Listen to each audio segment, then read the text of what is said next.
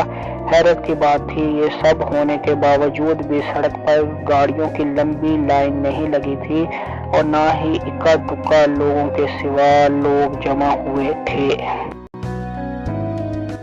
عروج، میری بات سنو، یقین جانو میں بے قصور ہوں، میرا اعتبار کرو، مجھے پھنسایا گیا ہے۔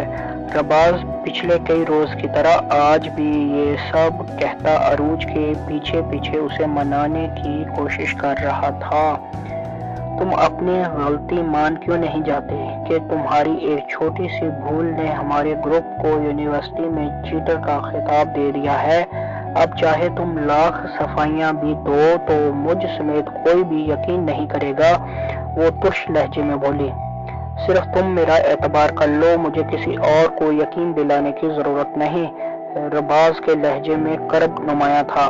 میں کیسے یقین کر لوں؟ وہ تلخی سے بولی۔ کیا تمہیں میرے سچا ہونے پر 1% بھی یقین نہیں؟ وہ تعصب سے بولا۔ سب لوگوں نے، جن میں بھی شامل تھی، اپنی آنکھوں سے تمام کارروائی دیکھی تھی۔ اس کے باوجود تم اپنے سچے ہونے کا رونا روتے رہو تو یہ الگ بات ہے، وہ سپاٹ لہجے میں بولی۔ کوئی بھی رشتہ ہو وہ اعتماد سے ہی قائم ہوتا اور قائم رہ سکتا ہے۔ تم ہمارے رشتے کی بنیادیں کھوکھلی کر رہی ہو۔ رباز کے لہجے میں بزمردگی تھی۔ بنیادیں تم نے کھوکھلی کی ہیں مجھے دھوکہ دے کر، وہ چپتے لہجے میں گویا ہوئی۔ اول تو یہ جھوٹ ہے کہ میں نے چیٹنگ کی ہے، بالفرض میں مان بھی لیتا ہوں کہ میں چیٹر ہوں، پھر تمہارا رد عمل کیا ہوگا؟ رباز نے کسی فیصلے پر پہنچتے ہوئے پوچھا۔ اگر ایسا ہے، اور مجھے یقین ہے ایسا ہی ہے، تو تم میری ناراضگی ختم ہونے تک مجھ سے باکسنگ اور خود کو سچا ثابت کرنے کے ٹاپک پر بات چیت بند ہی رکھو تو بہتر ہے، عروج نے نخوت سے کہا۔ تو رباز مرجھائے سے انداز میں بنا کچھ کہے اپنی گاڑی کی جانب بڑھ گیا۔ کمینہ، الو کا چرخا، بندر کی شلوار، چڑیا کا گھونسلہ، گدھے کا چارہ۔ ارے بس کرو، کس کی اتنی تعریفیں کر رہی ہو؟ حنان نے اریبہ کو نان سٹاپ بولتے دیکھا تو ٹوکے بنا نہ رہ سکا۔ اچھا بھلا خوشگوار دن گزر رہا تھا، تھوڑی دیر پہلے ایک جاہل سے سامنا کیا ہوا، موڈ خراب ہو کر رہ گیا، وہ بنائے لہجے میں پرست صوفے پر اچھالتے ہوئے بولی۔ تفصیل تو بتاؤ، کیوں پہیلیاں بجھوا رہی ہو؟ حنان نے الجھن بھرے لہجے میں کہا۔ جب سے حنان نے اس کو رباز بلوچ کے باکسنگ گلوز چیک کرنے کی بات بتائی تھی، اس کے بعد سے اس کے رویے میں حنان کے لیے واضح تبدیلی آئی تھی۔ یہی وجہ تھی کہ وہ اس وقت بڑے تحمل سے اس سے بات کر رہی تھی۔ کیا بتاؤں، ایک پاگل اور جنونی شخص نے میری گاڑی کا کچرا بنا دیا اور مجھے ٹیکسی میں گھر آنا پڑا، وہ صوفے پر ڈھیر ہوتے ہوئے بولی۔ کیوں، تم نے اس کا کیا نقصان کیا جو اس نے ایسا کیا؟ حنان نے حیرت سے پوچھا۔ میں نے تو اس کا کچھ نہیں بگاڑا، اور ویسے بھی پاگل تو پاگل ہوتے ہیں، ایسے ہی کسی نہ کسی کے گلے پڑنے کی طاق میں رہتے ہیں، وہ لاپرواہی سے بولی اور اٹھ کر اپنے کمرے میں آ گئی۔ شاور لینے کے بعد وہ خود کو کافی ہلکا پھلکا محسوس کرنے لگی، مگر ابھی بھی غصہ تھا کہ جانے کا نام نہیں لے رہا تھا۔ اس نے بلند آواز سے میوزک لگایا اور بیڈ پر ڈھیر ہو گئی۔ جنونی انداز اور شعلہ برساتی آنکھیں ابھی بھی اسے سہم جانے پر مجبور کر رہی تھیں، مگر وہ اریبہ ہی کیا جو کسی سے دب جائے۔ زندگی میں پھر کبھی تم سے سامنا ہوا تو میں نے بھی تمہیں ناک سے لکیریں نکالنے پر مجبور نہ کیا تو میرا نام بھی اریبہ فیاض نہیں، وہ بڑبڑائی، اور پھر اسی طرح کی سوچیں سوچتے نیند نے اسے اپنی آغوش میں لے لیا۔ کہاں ملو گی تم مجھے، اور کہاں کہاں میں تمہیں تلاش کروں؟ ایک تمہاری گاڑی ہی تو تم تک پہنچنے کا ذریعہ تھی، وہ بھی اس طرح غائب ہوئی جیسے گدھے کے سر سے سینگ غائب ہوتے ہیں۔ بیٹا، کیا کوئی پریشانی ہے؟ میں دیکھ رہی ہوں کئی دنوں سے تم یوں ہی کھوئے کھوئے سے رہتے ہو۔ ریحانہ بیگم نے اسے فضاؤں کو تکتے دیکھا تو فکر مندی سے پوچھا۔ نہیں تو آپی، وہ چونکتے ہوئے بولا۔ نہیں بتانا تو تمہاری مرضی، مگر تم پریشان ضرور ہو۔ ریحانہ بیگم کے لہجے میں یقین اور پختگی کوٹ کوٹ کر بھری ہوئی تھی۔ میں سوچ رہا تھا کہ واپس اپنے شہر چلا جاؤں۔ میری کلاسیں شروع ہو چکی ہیں اور لیکچر مس کرنا ٹھیک نہیں، مگر مشیب اور آپ لوگوں کو چھوڑ کر جانے کے خیال سے ہی دل بیٹھا جا رہا ہے، تو آپ لوگوں کو چھوڑ کر جانے کے فعل سے کیسے گزر پاؤں گا؟ وہ اصل کی بجائے جزوی پریشانی بتاتے ہوئے بولا۔ تمہیں جانے کی ضرورت بھی کیا ہے؟ اسٹڈی کے لیے کیا یہاں یونیورسٹی نہیں ہے؟ تم یہاں رہ کر بھی اپنی تعلیم مکمل کر سکتے ہو۔ ریحانہ بیگم کے دل کو بھی اس کے جانے کے خیال سے کچھ ہوا تھا۔ جانا تو پڑے گا ابھی، آپ کہیں نہیں جا رہے سوائے مجھے اسکول چھوڑنے کے۔ مشیب جو ناشتے کے دوران اس کی گفتگو سن رہا تھا، فراب کی بات ٹوکتے ہوئے بولا۔ کیوں؟ فراب نے حیرت سے پوچھا۔ اس لیے کہ آپ میرے بھائی ہیں اور اللہ میاں نے پاپا کی جگہ آپ کو اس گھر میں بھیج دیا ہے، اور میں آپ کو کسی بھی صورت میں کہیں بھی جانے نہیں دوں گا۔ مشیب اپنا اسکول بیگ گلے میں ڈالتے ہوئے بولا۔ لٹل بردر، میں چکر لگاتا رہوں گا، وہ مشیب کو سمجھانے کے انداز میں بولا۔ آپ کچھ بھی کہیں، میں آپ کو کہیں بھی جانے نہیں دوں گا۔ اگر آپ مجھے بتائے بغیر چلے گئے تو پھر میں آپ سے کبھی بھی بات نہیں کروں گا۔ آپ میری قسم کھائیں کہ ہمیں چھوڑ کر کبھی نہیں جائیں گے، مشیب نے اس کے قریب آتے ہوئے کہا۔ مشیب کی بات نے فراب کو شش و پنج میں مبتلا کر دیا اور وہ سوچنے لگا کہ اسے کیا جواب دے۔ بیٹا، تم ہی کہتے ہو کہ کسی کو اپنا سمجھو تو دل سے سمجھو۔ اگر تم ہمیں اپنا سمجھتے ہو تو پھر جانے کی باتیں کیوں کرتے ہو؟ ہم تمہارے اپنے ہیں، تمہیں چاہتے ہیں، مگر تم ہو کہ اجنبیوں جیسا رویہ اپنا کر دوریاں پیدا کرنے پر تلے ہوئے ہو۔ ریحانہ بیگم نے پرشکوہ مگر پیار سے بھرپور لہجے میں کہا تو وہ مشیب کو گود میں بھرتے ہوئے بولا۔ اوکے لٹل بردر، وعدہ رہا کہ میں تمہیں چھوڑ کر کہیں نہیں جاؤں گا۔ مشیب دلکش انداز میں مسکرا دیا اور خوشی خوشی فراب کے ہاتھ میں ہاتھ ڈالے اسکول کی راہ پر ہو لیا، جبکہ ریحانہ بیگم اور رفت خاتون کے چہروں پر بھی اطمینان بھری مسکراہٹ تیر رہی تھی۔